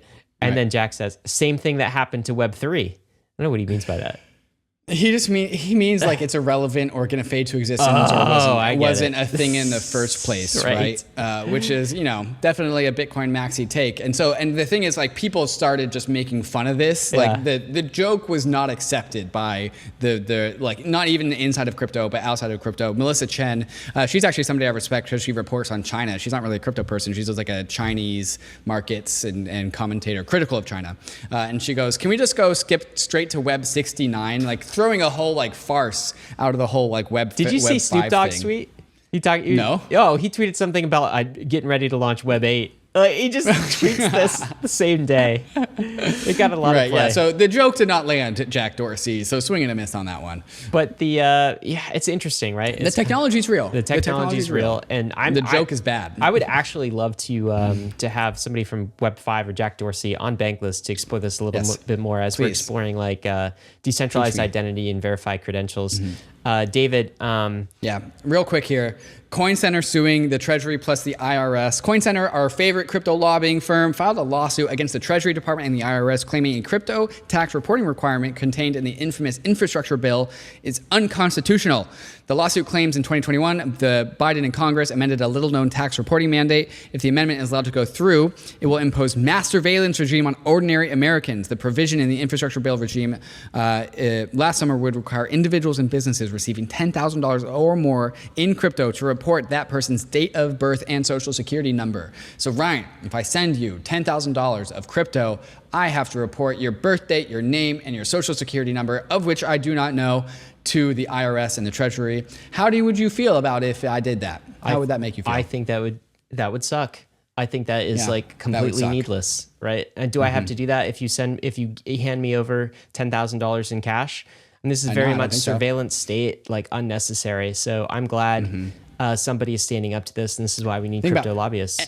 Protect our $10,000 of your NFT sale, you got to report your counterparty to the IRS. Like whatever. We can't AML KYC the entire world here. We don't need to either. And it's also not the point. Have it at the point is to not do that. Hey, have it at the fiat gateways, right? That's where we have it today. That's what makes sense. Yep. Jeremy Allaire just announced Eurocoin. So Jeremy Allaire, of course, one of the main people behind Circle and USDC, which is a very popular centralized stablecoin, now launching the Euro version of USDC. And what's cool about this is immediately, because it's Circle, they get Binance Bitstamp support, they get DeFi support, they get custodian support, wallet support. Kind of cool for Euro to have its own stablecoin. I'm also surprised it took this long. Feels like I should have already been there, but I guess US dollars is still the world reserve currency, so most people are holding it there. David, we got some releases this week too. What do we want to cover? Yeah, we got a vampire attack on Twitter. Lens, if you integrate your Lens protocol with your Twitter, you can automatically post your tweets to Lens protocol with Lens Share. So there's a link in the show notes. There is probably a Lens protocol token coming, Ryan. And so more footprints on Lens, the better. And so you can vampire attack Twitter by posting your tweets automatically to Lens and allowing people to consume your tweets on Lens protocol. So there's that. Coming up next as well, claim your HOP tokens. Drop it like it's HOP. You can now claim your HOP tokens, ladies and gentlemen. There's a link in the show notes to get that done. And so that's at app.hop.exchange. Ryan, you're an Ethereum user, so you got 1,000 HOP tokens. So congratulations on that. Oh, wow, that just loaded up. Cool. Yeah, you didn't even know that. And then last release of the week, OpenSea has acquired Seaport. We covered this a couple weeks ago, and now that is finally being migrated over. So OpenSea is now front end to just like the Seaport protocol. And so as a result of that, we are saving a bunch of money on gas because Seaport is just so much more gas efficient than OpenSea. And so some of the details here. You can now make offers on items in an entire collection or by items with a specific attribute, and which is the first of its kind for Ethereum NFT marketplaces. You can display floor prices and percent rarity by attribute now as well. Also, there are no setup fees for Seaport accounts. When you made your first trade on OpenSea, you would have to initialize your account, which was an expensive, gas-intensive endeavor. And so people are already saving money because they don't need to set up, initialize their wallet on OpenSea with Seaport, saving users at this current rate $120 million a year in gas. And then also there's other features coming as well, like listing many NFTs in a single transaction, and creators also being able to define multiple payouts on OpenSea. Basically, OpenSea getting a lot more expressive, a lot more composable, doing a lot more cool things. There's speculation, Ryan, that OpenSea will never do a token, probably because they're probably just not the right vibe for them. But Seaport, a different entity, might still do a token. I'm still kind of skeptical on that outcome, but the path is there for that. Interesting. Guys, we got more coming up, including questions from the Bankless community. We'll get to some of those. And of course, some hot takes from Twitter. Vitalik has his own take. We give you some takes about the bear markets. Make sure you guys like and subscribe. We'll be right back. But before we do, we want to thank the sponsors that made this episode possible. ARBITRUM is an Ethereum Layer 2 scaling solution that's going to completely change how we use DeFi and NFTs. Over 300 projects have already deployed to ARBITRUM, and the DeFi and NFT ecosystems are growing rapidly. Some of the coolest and newest NFT collections have chosen ARBITRUM as their home, all the while DeFi protocols continue to see increased usage and liquidity. Using ARBITRUM has never been easier, especially with the ability to deposit directly into ARBITRUM through all the exchanges, including Binance, FTX, Huobi, and Crypto.com. Once inside, you'll notice ARBITRUM increases Ethereum speed by orders of magnitude for a fraction of the cost of the average gas fee. If you're a developer who wants low gas fees and instant transactions for your users, visit arbitrum.io/developer to start building your dApp on ARBITRUM. If you're a degen, many of your favorite dApps on Ethereum are already on ARBITRUM, with many moving over every day. Go to bridge.arbitrum.io now to start bridging over your ETH and other tokens in order to experience DeFi and NFTs in the way it was always meant to be: fast, cheap, secure, and friction-free. The era of proof of stake is upon us, and Lido is bringing proof of stake to everyone. Lido is a decentralized staking protocol that allows users to stake their proof of stake assets using Lido's distributed network of nodes. Don't choose between staking your assets or using them as collateral in DeFi. With Lido, you can have both. Using Lido, you can stake any amount of your ETH to the Lido validating network and receive stETH in return. stETH can be traded, used as collateral for lending and borrowing, or leveraged on your favorite DeFi protocols. All this without giving up your ETH to centralized staking services or exchanges. Lido now supports Solana, Kusama, and Polygon staking. Whatever your preferred proof of stake asset is, Lido is here to take away the complexities of staking while enabling you to get liquidity on your stake. If you want to stake your ETH, Sol, or Matic and get liquidity on your stake, go to lido.fi to get started. That's lido.fi to get started. Hey guys, we are back with a new segment we call Questions from the Nation. Of course, to get your question in, you got to follow us on Twitter and wait for this. Every Wednesday, sometimes Thursday, we post a question to the community, which is ask your question. Do you have a question for the weekly roll-up? And we try to answer some of the top questions. David, this was one of them. I'm going to read this out, and then why don't you take a shot at the answer here? This is from Claudy.eth. Christina Claudy 1. Hi, Ryan and David. I would love to know your opinion about staking ETH on Merge via Lido. Do you still consider it safe, or do you think that Lido and so that stETH is in risk thanks to the problems with Celsius? So this listener is wondering whether we think that stETH and Lido, that's the stake derivative ETH version on Lido, is in risk given Celsius and all of the turmoil. What do you think about this? The answer is very definitively no. There's nothing wrong with Lido. This is only to do with Celsius. Staked ETH is trading at a discount to ETH right now because people like Celsius, entities like Celsius, and other people that have used stake ETH as collateral had to sell their staked ETH on the market to get ETH back to pay back their collateral, but that has nothing to do with the actual protocol of Lido itself. It doesn't mean anything. So like they are completely immune from that. It's just market shenanigans that is a byproduct of the fact that Ether on the Beacon chain is locked for the foreseeable future. So people that needed liquidity had to sell their staked ETH for a discount in order to access that liquidity. That does not mean anything about the solvency of Lido. That is just completely irrelevant and just not related to the to anything to do with Celsius. And so this is, not only is this not a risk, this is an opportunity. And so some people are forced sellers of staked ETH. I think the staked ETH rate right now is something like 0.94 staked ETH to ETH, when those things should be trading at 1 to 1. And so you can actually take, if you have like 10 ETH, for example, and you take it to Curve where you can get staked ETH liquidity, you can turn 10 ETH into something like 10.6 ETH. And so if you have a bunch of Ether and you're ready to be locked up until the withdrawals are enabled at an unknown time in the future, you can actually get that arbitrage and turn your 10 ETH into like 10.6 ETH for free. You're basing that because every stETH is redeemable for 1 ETH once withdrawals are enabled, right? So you're kind of basing it on that. You're saying like stETH is depegged from the price of ETH.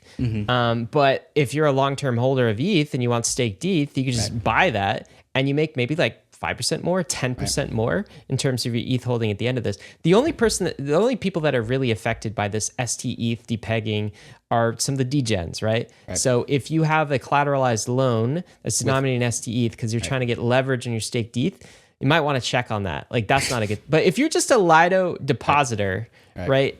One stETH is still worth 1 ETH. And once the merge happens, once withdrawals are enabled, there should be no problem withdrawing that at this point in time. That's kind of good news, right? Because people are worried about that. If you have cash, this is an opportunity. So not only do you get like that 5-6% premium because of the staked ETH discount, you are also getting the staking yields on top of that as well. So bullish. How about this question, David? But note on that, actually, that doesn't mean you go and stake your ETH in Lido. You don't, because then you will get, if you take 10 ETH and you go stake it in Lido, you will get 10 staked ETH in return, which are only worth 0.96. So you should buy. You should buy staked ETH. You should not go stake your ETH with Lido. That's a different thing. You want to go buy it off the secondary market because that's where the discount is. Okay. There you go. DragonDad.eth. One thing I'll say about that though is there might be some tax implications of doing that. Oh yeah. I don't know. Yes. I don't know. Talk to your accountant as well. Thank you, tax. None of this is financial advice. What's his next question? Next question. What should retail investors be doing now? HODL? Borrow dollars and buy? Sell and buy back later? So this is a hard question because it always depends on facts and circumstances. Who you are, what your financial situation is going to depend on what the answer is. And I don't know your financial situation, DragonDad.eth, but I do know, the only thing I do know is that Ether at $1,100 is a better price than it was at $2,000 and $3,000 and $4,000. And so it really depends on what are your outstanding liabilities? How much you have to pay in rent? How much you have to pay for your mortgage? Do you have to pay for your kids' college? Do you have to pay for your food? What do you have to pay for? In my opinion, and it always will be, Ether is the greatest asset of all time, and the world is just slow to figure that out. So if you have everything buttoned down, I am a big fan of dollar cost averaging because we are down so bad that we're probably not going to rocket up off of the ground. I do not know the future, of course, but I would lean into you having more time to dollar cost average into crypto rather than less, because when there's so much pain in the markets, things just don't recover instantly. Again, I don't know who you are. I don't know your financial situation, but I would say that you have time to make slow and conscious and calculated decisions. How do you feel about that answer, Ryan? Yeah, I think that's a great answer. And I'm going to be like, give the crypto dad answer that's going to work best for like 95% of people, right? Which is like, absolutely hold is the question. So hold, yes. Borrow dollars and buy? No.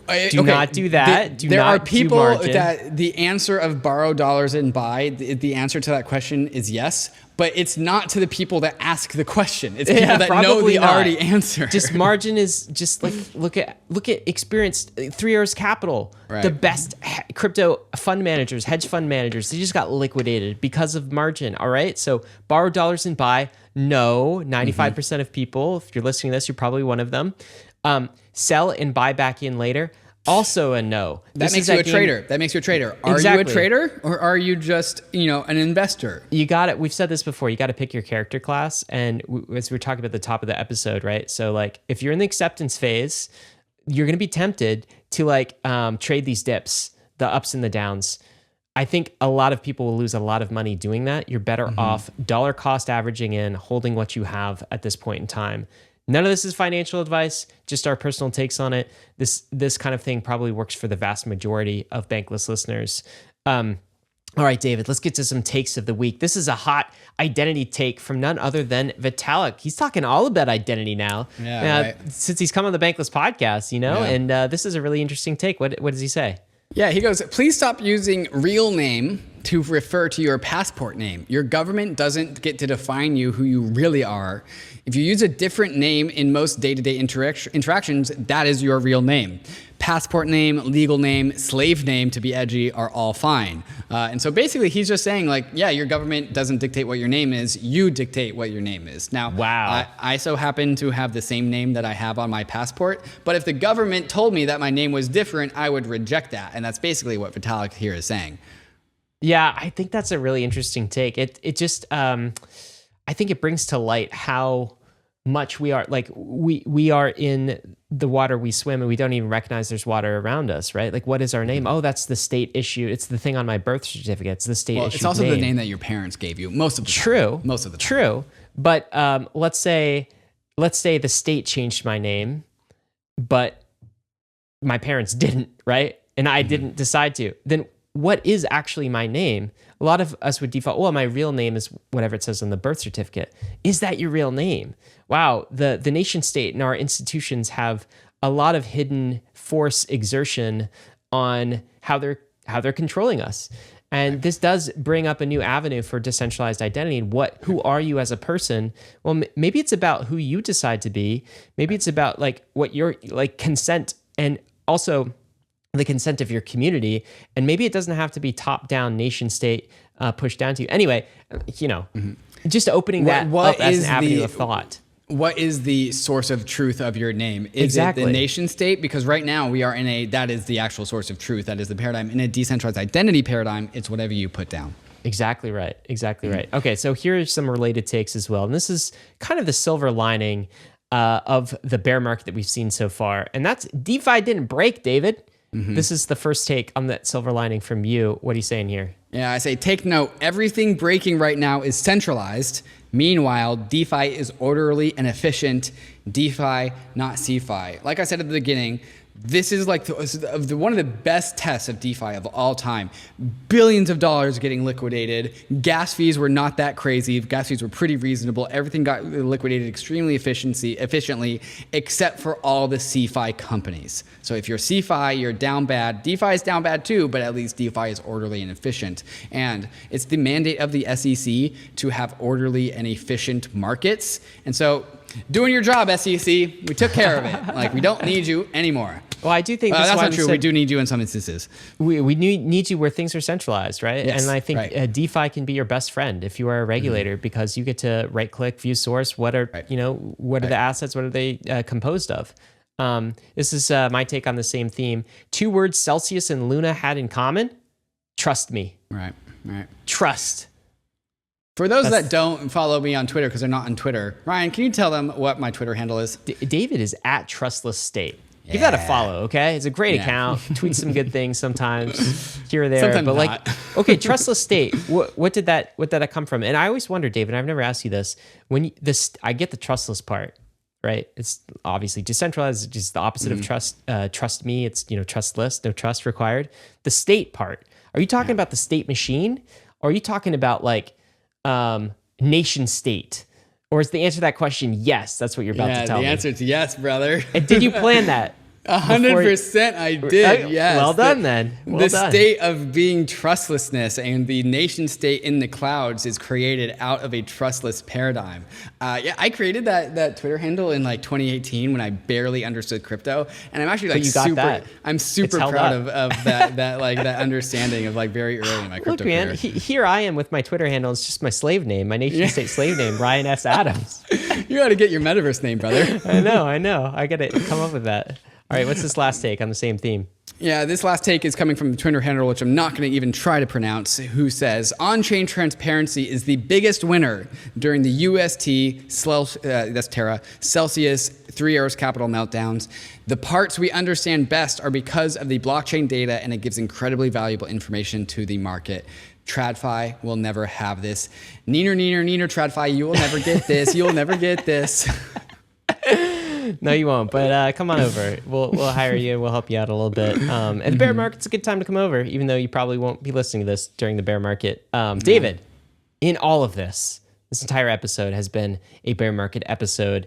But what are you bullish on? Where's the silver lining for you? Well, Ryan, I am so glad that you asked, because on this week on Bankless, I put this article titled 8 projects that I'm bullish on in this bear market. And so I've literally listed these out, 8 different projects that I think are both like underreported, underrated, underacknowledged. Some of you might know them, but many of them, I bet you don't. And these are projects that span the entire crypto sphere. So we got ETH staking technology and Obol finance. We have bridging the infinite number of chains and infinite number of apps across the infinite number of DEX aggregators with Li-Fi. We got interest rate swap AMMs. We got block natives, which is like predicting the future using the mempool. We got new money markets in Euler. We got Aztec, which is a privacy layer 2 that lets you use DeFi apps on the layer 1. We got Tracer DAO, which is a derivatives meta protocol, and Disco, which is decentralized identity for the data backpack for the metaverse and the realverse. And I summarized all of these things into one great big article. And not only that, Ryan,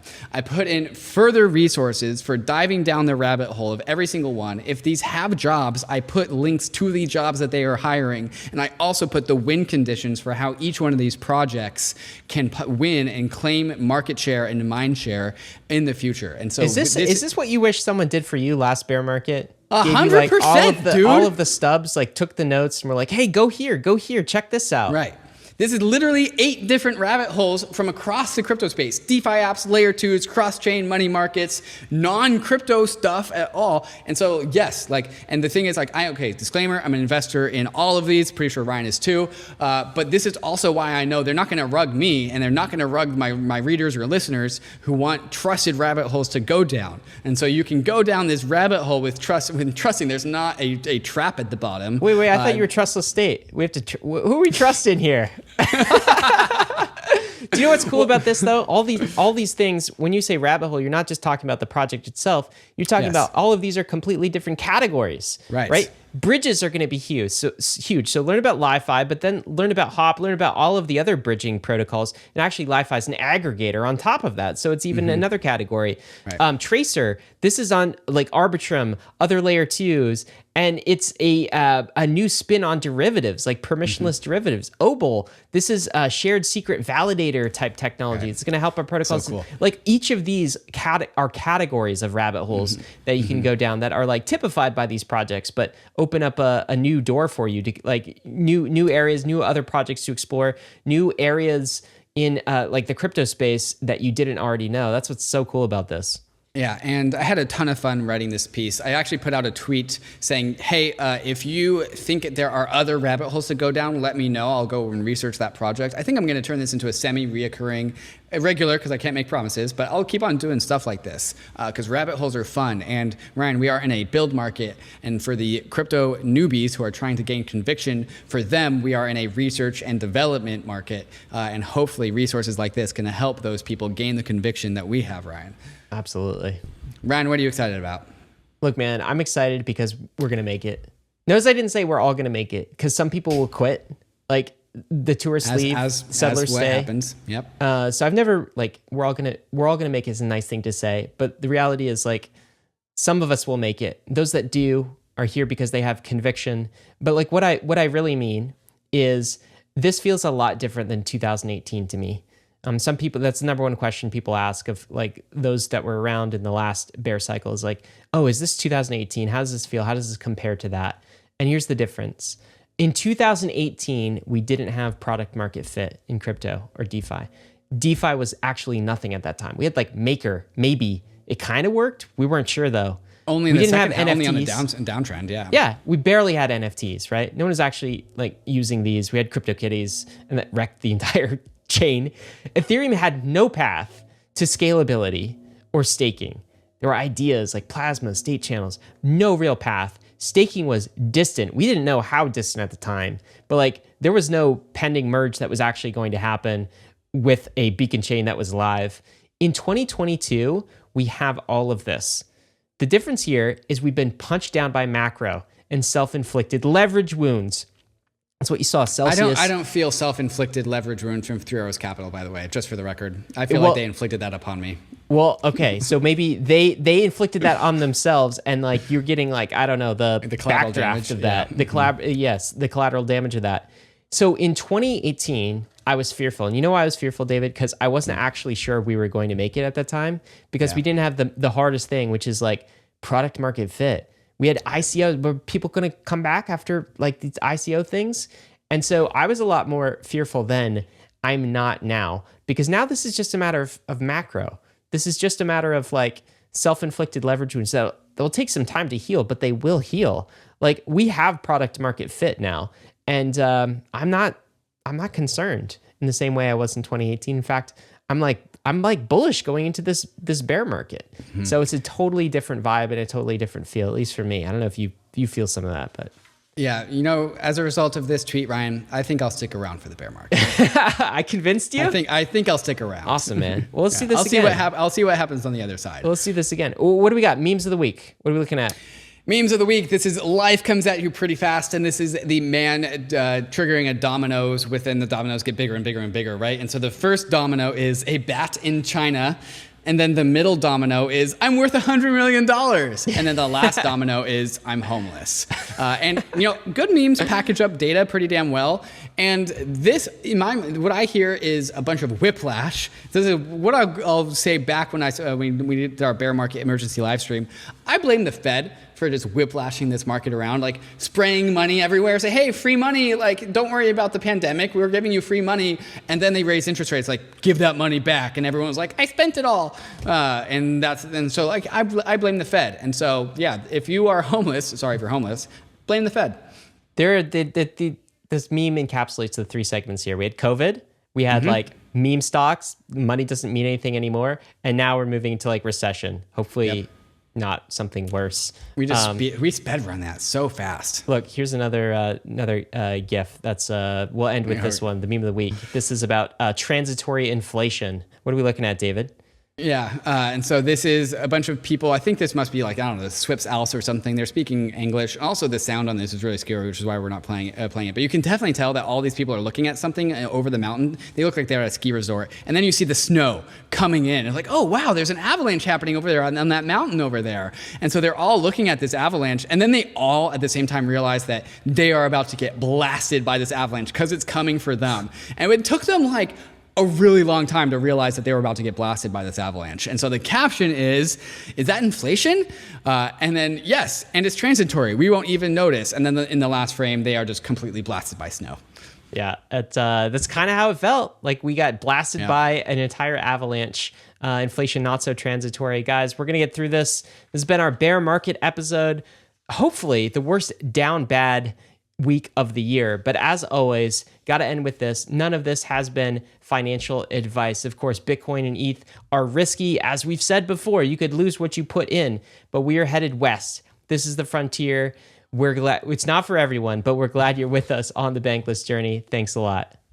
Hey, we hope you enjoyed the video. If you did, head over to Bankless HQ right now to develop your crypto investing skills and learn how to free yourself from banks and gain your financial independence. We recommend joining our daily newsletter, podcast, and community as a Bankless Premium subscriber to get the most out of your Bankless experience.